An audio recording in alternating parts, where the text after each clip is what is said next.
mainstream dan akan segera berubah bentuk. Pemandangan seperti ini akan menjadi mainstream baru dalam dunia teknologi, yang waktunya akan segera tiba dalam beberapa tahun lagi. Dan itu semua dimulai oleh teknologi augmented reality yang biasa kita sebut AR.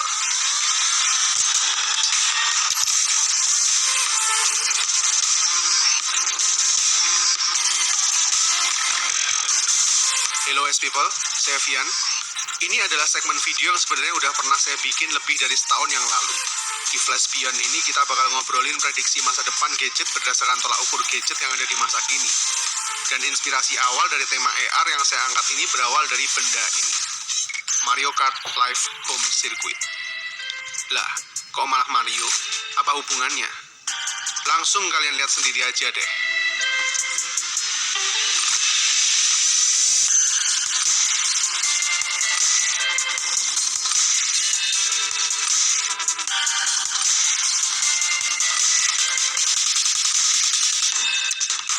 Yang barusan kalian lihat itu bisa dibilang sebagai kombinasi antara remote control, Nintendo Switch, dan teknologi AR. Yang pada dasarnya punya konsep menggabungkan antara dunia nyata dan dunia digital. Kalau biasanya di Nintendo Switch kita cuma bisa bermanuver di dunia digital, saat ini kita bisa bermanuver di dunia nyata melawan musuh-musuh digital. Jadi begini cara kerjanya. Pertama-tama mesti kita synchronize dulu antara Mario Kart dengan Nintendo Switch-nya pakai barcode. Setelah sinkron, kita tinggal setting home circuitnya di rumah kita sendiri. Bentuk sirkuitnya bebas, bisa kamu kreasikan sesuai kreativitasmu sendiri. Nah, kunci dari teknologi AR-nya ada di cardboard kids dan cardboard arrow-nya ini, yang bisa dibaca langsung barcode-nya melalui kamera yang ada di Mario Kart-nya ini. Jadi seluruh posisi dari sirkuitnya bisa dideteksi secara real time. Hasilnya, kreativitas tanpa batas. Dunia maya dan dunia nyata kini bersatu padu dalam dimensi mixed reality.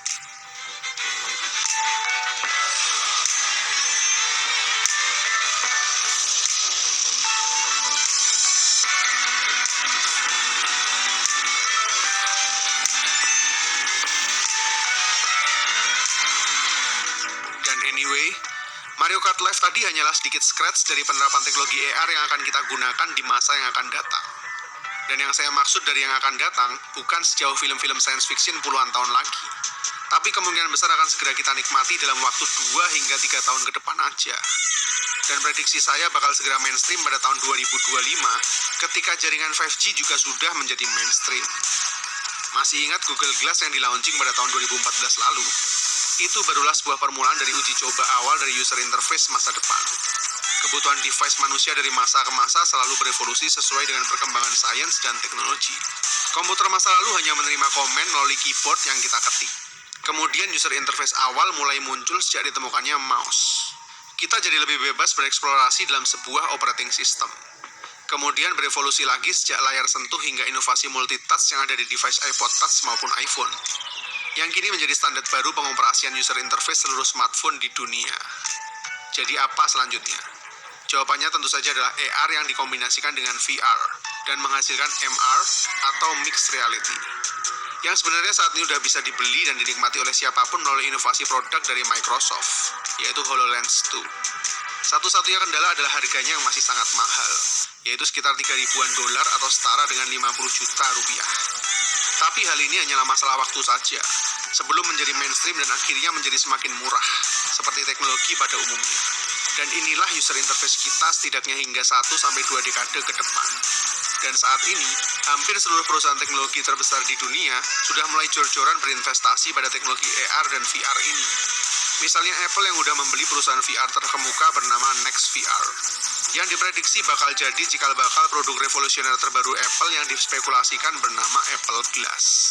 Begitu juga dengan kemampuan teknologi LiDAR yang sudah ditanamkan lewat iPhone 12 Pro-nya lalu, yang punya potensi sangat-sangat besar dalam pengembangan mixed reality world beberapa tahun yang akan datang.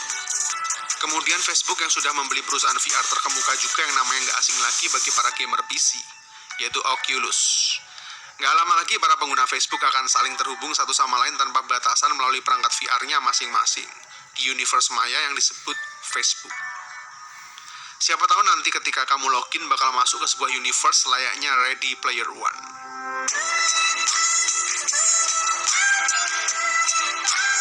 Bahkan Oppo juga sudah menggelontorkan banyak investasi ke teknologi AR dan VR sejak beberapa tahun yang lalu.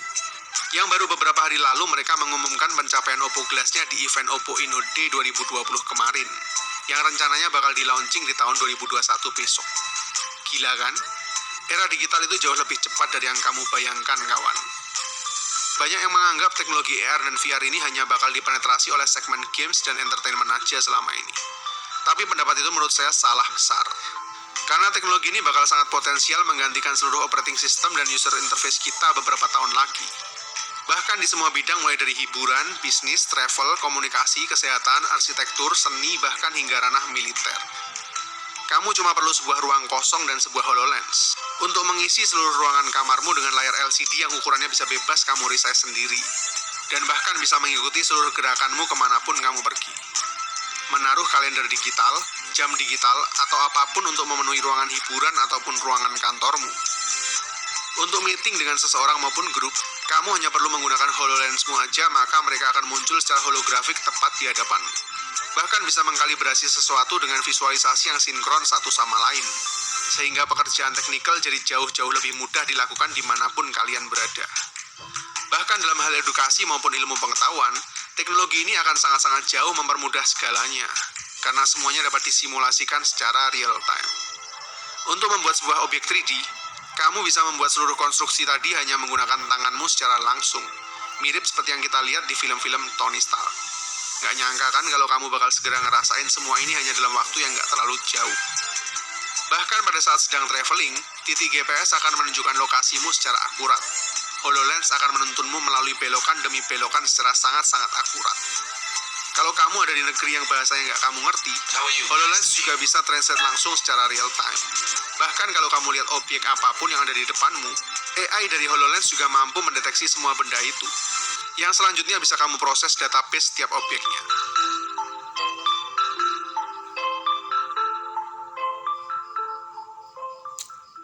Percayalah, teknologi AR dan VR akan segera menjadi mainstream dalam waktu 2-5 tahun ke depan, khususnya di negara-negara maju yang jaringan 5G-nya udah terpenetrasi sempurna tentunya.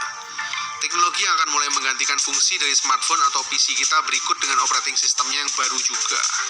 Dan nampaknya, pertarungan dan perebutan ekosistem mixed reality ini nggak akan jauh-jauh lagi dari Microsoft, Google, dan Apple. Sebelum akhirnya di masa yang lebih jauh lagi, akan segera digantikan lagi oleh AI. Ya, operating system maupun user interface nanti bakal bertransformasi menjadi sebuah AI aja. Nggak perlu lagi ngasih komen pakai keyboard, mouse, atau layar sentuh. Ketika seluruh jaringan perangkat IoT sudah terkoneksi dengan AI, kamu tinggal rebahan dan nyeletuk.